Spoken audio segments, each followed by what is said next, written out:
Hey again, this is Erica, and this is the third and final video on the historical background of how we come to have the Bible.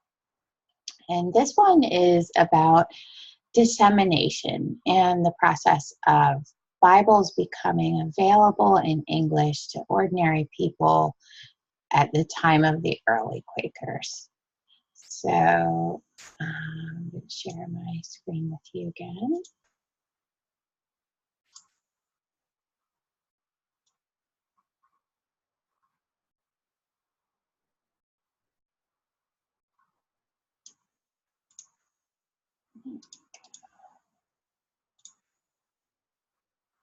So this is mostly about the Bible in the Reformation era. So I think it's really important to try to imagine the world before the advent of the printing press. Um, every scroll has to be copied by hand. Books are really expensive and therefore pretty rare, and most people therefore don't read. When scriptures are known, they're heard and discussed in community. And this is an act that is in community, but it's also largely controlled by specialists, by priests.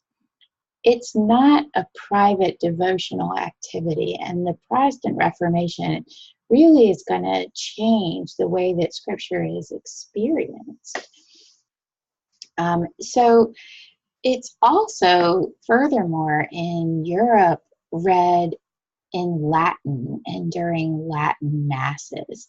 Now, a lot of people would have understood a fair amount of Latin, but it's not their everyday language. And most of the people who could read Latin would have been more of the educated classes. So the printing press is going to have a huge impact on this dynamic. In general, the Catholic Church disapproved of translating the Bible from Latin and into vernacular languages. And at some point, there is actually an official, I forget what the term is, encyclical or something that bans this, although from pope to pope, it's not necessarily enforced all the time. But once there are printing presses and they become widespread, they basically kind of lose control over that process. And the printing press really makes possible the Protestant Reformation. So it's because of the printing press that reformers like Martin Luther can disseminate little flyers of the ideas of the Reformation. And they also disseminate translations of the Bible.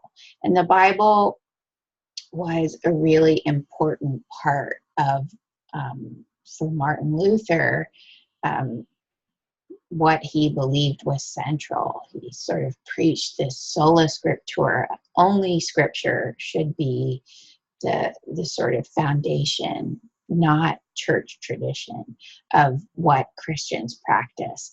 And he was a scholar himself and was the first to really set this precedent of translating the Bible not only into a vernacular, but also using Greek and Hebrew text rather than Latin, because he felt like that was more original. So this had the impact of allowing ordinary people to read the Bible for themselves. Now, Luther actually believed that it was really important that clerics be trained to be good interpreters of Scripture. When ordinary people started to read the Bible, it got a little bit more democratized than he intended. It led to a proliferation of new religious movements that grew up alongside the Protestantism that he led, that Calvin led, that Zwingli led in Switzerland, and led to movements like the Anabaptists, whom Luther brutally repressed in Germany, but some of whom were the ideas that would come to influence Quakers. Just some dates to give you perspective. Gutenberg's press is 1439, and it takes some time till there are printing presses all over the place, but by, say, 1500, there are. So Martin Luther posts his 95 Theses on the Wittenberg church door in 1517. And by 1522, he had issued the Luther Bibel, his Bible in German. That was the New Testament. The complete translation was done in 1534. And this is the first widely available Bible. It has an incredible impact on the German language, sort of standardizing a form of Germany more broadly than had been, really making more literacy possible, but also starting this precedent for translating the Bible from into languages other than Latin, into vernaculars. So for England in particular, you see that this is not very far from where Henry sort of becomes an accidental Protestant, separating from the Roman Church because the Pope will not grant him a divorce when his wife can't bear a son. So that separation officially happens in 1532. And only a few years later, the first Bible in English is issued. Now, there's some tangles around that. Most of the work for that Bible was done by a man named William Tyndale, who was working in exile because his work was not allowed by the crown, and not only his translation work, he also opposed Henry VIII's divorce. But he's actually burned at the stake in 1536. He's hanged, and then his body is burned in 1536, partly because of this work. The charge is heresy. So, yeah, this could be very dangerous work and considered very incendiary. Now, before the printing press, there was one Bible in English called the Wycliffe Bible, and this is a page from it, and as you can see, it's a handwritten manuscript, quite a beautiful manuscript. This is in Middle English. Most of us would be hard-pressed to actually read it. But this was an actually fairly popular book, to the degree that hand-copied books could be widespread, not on the scale of printed books. But to give you a sense of dates, this predates the Reformation over 100 years, late 1300s. It elicits a really strong pushback, in part because it's coinciding with a peasants' revolt that is quite bloody. And one of the leaders of the revolt cites Wycliffe, although he himself is not involved. But because he's blamed for the revolt, any new efforts at translation are declared illegal, and it's not allowed to be issued anymore. But it turns out that new copies are made, and they're just dated the year before the ban, so that no one can tell which are the legal copies and the illegal copies. But this was a way that some people had access to a Bible. Because this translation was done on the basis of Latin texts, it really wasn't used in the Protestant era Bibles, but this did exist. Now, the Protestant era Bibles in English have this sort of bumpy history. So from the time of Henry's split in 1532 until the end of that century, there are some back and forths in the monarchs between Protestant and Catholic ones. And that meant shifting policy toward having a Bible in English or having a Bible-specific translation in English. Some of the major translations were undertaken in defiance of the crown, and others were sponsored by the crown. So, and some of these dates are kind of in quick succession. So, mention again, just so you can see all the dates side by side. The Coverdale Bible is 1535, and as I said earlier, this built on the work of Tyndale, who had been executed by Henry VIII, under Henry VIII's authority in 1536. So, and look what happens. 3 years later, Henry VIII commissions a Bible. After 3 years later, after this guy is executed for translating one into English,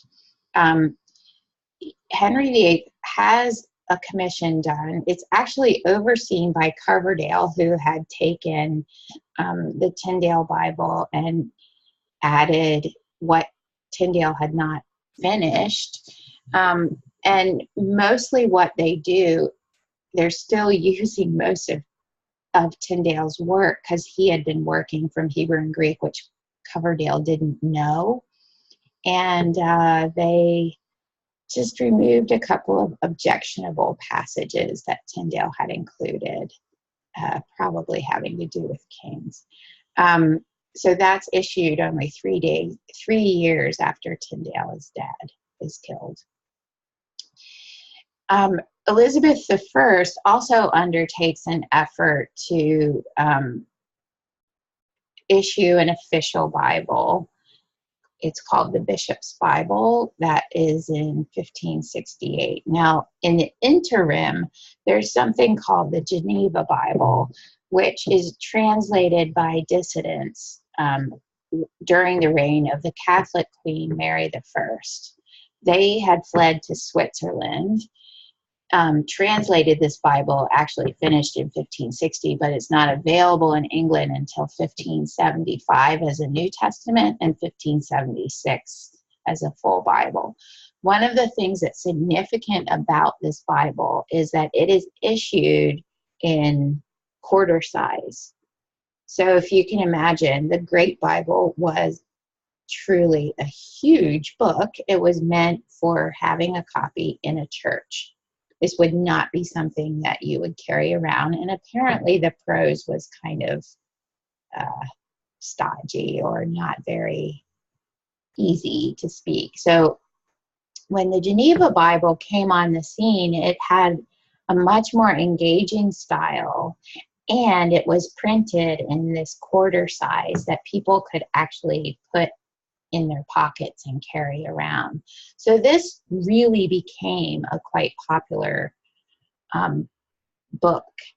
It also had margin notes, and these really reflected the ideas of the people who translated it. It was strongly Calvinist and Puritan. It was somewhat anti-Catholic and sometimes anti-monarchic, and in its margin notes. And this made the royalty really dislike it a lot. So we finally get to the King James Bible, commissioned by James I at the beginning of the 1600s. And largely, he commissioned this to be a replacement to the Geneva Bible, which felt threatening.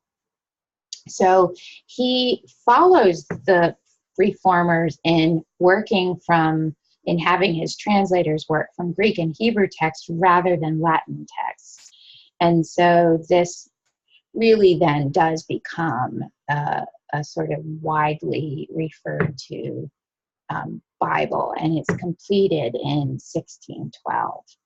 So this gives you some sense of how, by the time of George Fox in the 1550s and 60s,